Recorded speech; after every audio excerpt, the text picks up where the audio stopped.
Vlog आज चाहिँ हामी कागतीको अचार राख्न गइरहेका छौँ। कागती चाहिँ अब कटिङ हुन गइरहेको छ।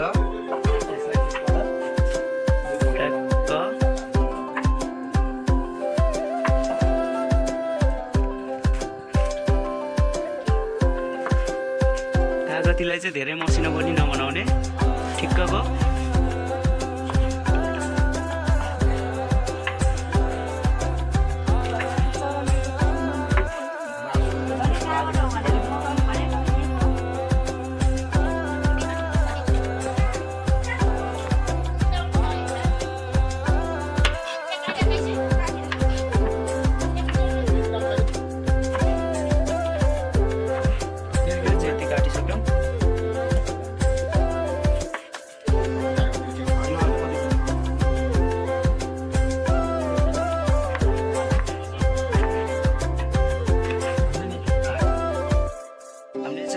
काटिसकेका छौँ। हामीले चाहिँ 2 मुठा लसुन लिइसकेका छौँ अचारको लागि। अब यहाँ मम्मीले केलाउँदै हुनुहुन्छ लसुन चाहिँ। कागतीको अचार बनाउँदा कस्तो लागिरहेको छ मम्मी तपाईँलाई?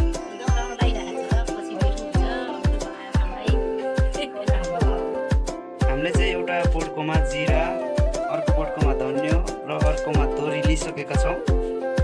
यता कराई तताइसकेका छौँ जिरा धनियाँ तोरी भुट्नको लागि। अब जिरा भुट्न गइरहेका छौँ।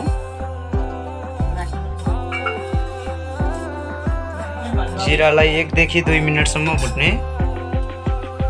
जिरा धनियाँ, अब चाहिँ धनियाँ पनि हालिसकेका छौँ हामीले। अब एकछिनमा तोरी हाल्ने। तोरी पनि हालिदिइसकेका छौँ हामीले चाहिँ। अब यसलाई 1 देखि 2 मिनट भुट्ने।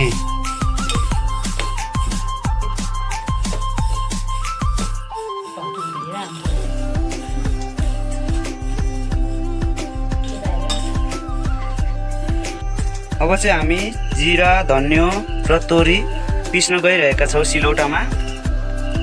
यता ताईले पिस्दै हुनुहुन्छ।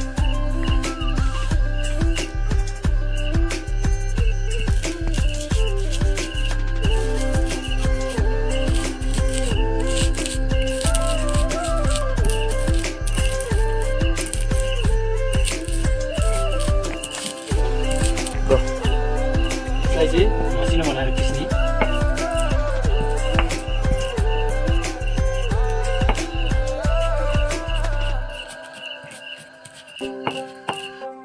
हामी चाहिँ कराई तताउँदैछौँ तेल तताउनको लागि। अचारको लागि चाहिँ 1 पोका तेल लिइसकेका छौँ हामीले। यसमा अब तेल तताएर मेथी पड्काउने। हजुरहरूले पनि अचारको कागती अनुसार तेल म्यानेज गर्न सक्नुहुन्छ। हाम्रो चाहिँ धेरै भएको कारणले 1 पोका हाल्न गइरहेको छौँ र यस बोलमा थोरै मेथी पनि लिएको छौँ।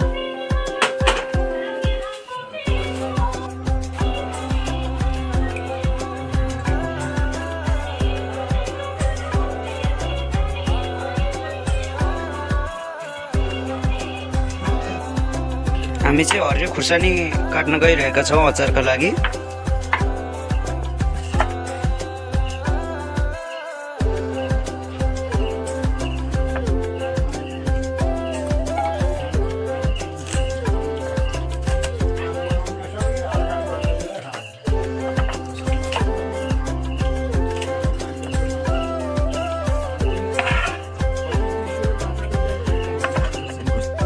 हामीले चाहिँ कागतीको अचारको लागि सबै सामानहरू रेडी गरिसकेका छौँ। अब हामी मिक्स गर्न गइरहेका छौँ यो सामानहरूलाई चाहिँ। दर्शक बिनहरू हेर्न सक्नुहुन्छ हामी चाहिँ खुर्सानी हालिरहेका छौँ। अब यसमा काटेको हरियो खुर्सानी,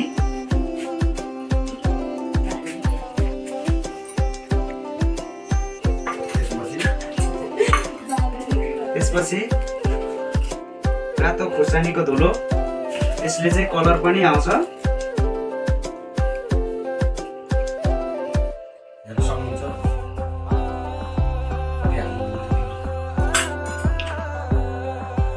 चाहिँ अब बेसारको धुलो हाल्न गइरहेको छौँ।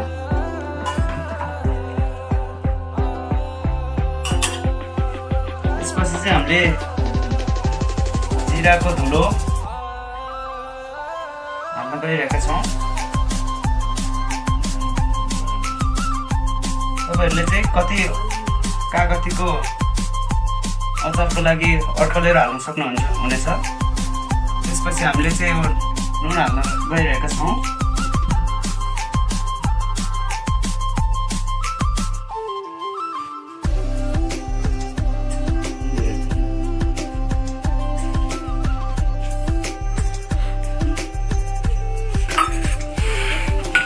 अब हामीले चाहिँ अघि पहिले पिनेको जिरा, तोरी, धनियाँको पेस्ट राख्न गइरहेका छौँ।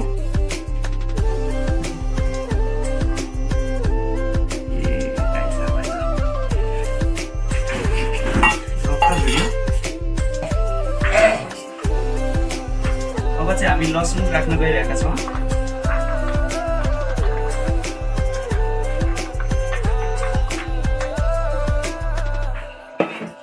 त्यसपछि चाहिँ अघि हामीले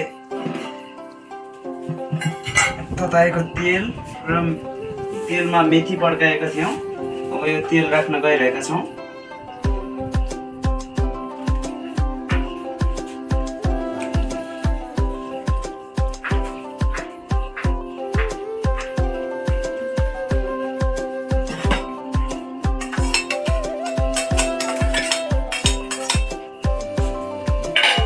यसलाई चाहिँ मिक्स गर्ने।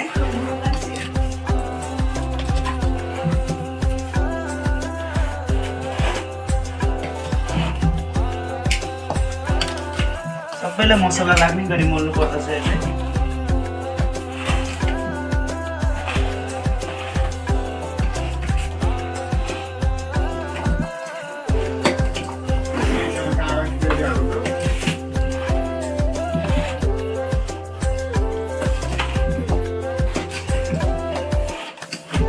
हैन नि त त्यो त अड्कलेर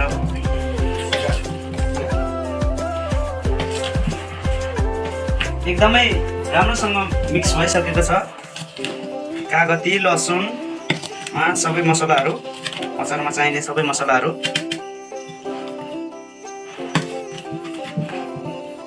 अब चाहिँ सबै मिक्स भइसकेको छ अचार। अब चाहिँ हामीले एउटा बट्टा लिएका छौँ अचार राख्नको लागि चाहिँ। अचार चाहिँ हाम्रो रेडी भइसकेको छ, कागतीको अचार। अब एउटा बट्टा लिएका छौँ हामीले चाहिँ अचार राख्नको लागि। तपाईँहरूले चाहिँ काँचको भाँडा पनि लिन सक्नुहुन्छ।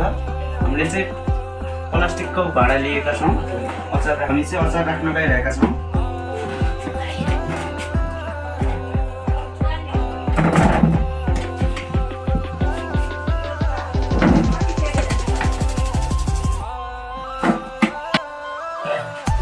अब चाहिँ यसरी पुरै बट्टामा भर्दैछौँ।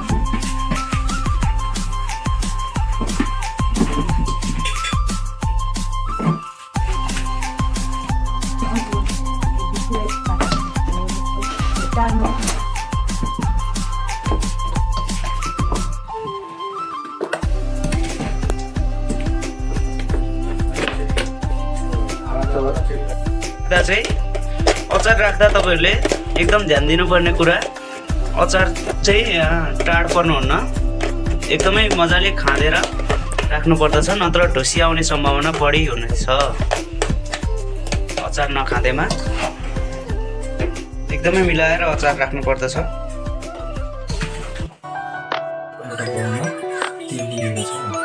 हामीले चाहिँ एउटा बोर्डकोमा तेल लिएका छौँ। अब त्यो तेल चाहिँ हामीले अचारको माथिबाट राख्न गइरहेका छौँ। यसरी तेल राख्दा चाहिँ अचार नबिग्रिने हुनाको कारण हामी यो तेल राख्न गइरहेका छौँ। तेल चाहिँ यो डुब्ने तरिकाले राख्नु पर्दछ। यसरी नै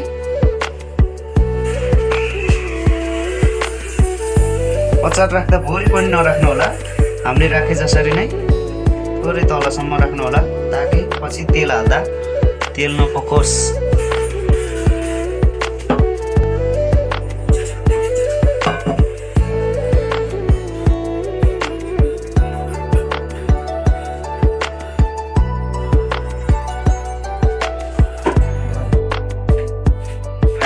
हाम्रो चाहिँ अचार रेडी भइसकेको छ। हामीले चाहिँ यो अचारमा हावा नबसोस् भन्ने कारणले यो प्लास्टिक लगाएर बेको बसेका छौँ। फाइनली अब चाहिँ अचार एकदम राम्रो भएको छ, देख्न सक्नुहुन्छ तपाईँहरू। अचार बबाले बनिएको छ, कागतीको अचार। गाइस तपाईँहरू पनि यसरी नै अचार बनाउन सक्नुहुनेछ। हजुरहरू पनि आफ्नै घरको लोकल कागतीबाट अचार बनाएर मजा लिन सक्नुहुनेछ यसै गरेर। अब यो अचार चाहिँ 2 महिनापछि मात्र खान मिल्ने हुनेछ, त्योभन्दा अघि चाहिँ खान मिल्दैन। आजको यस रेसिपी देखेर हजुरहरूलाई कस्तो लाग्यो? सल्लाह सुझाव प्रतिक्रिया दिन नभुल्नुहोला। साथै यस मेरो च्यानललाई लाइक कमेन्ट सेयर सब्सक्राइब गर्न पनि नभुल्नुहोला भन्दै आजको यस रेसिपीबाट म बिदा हुन चाहन्छु। हस् त, धन्यवाद।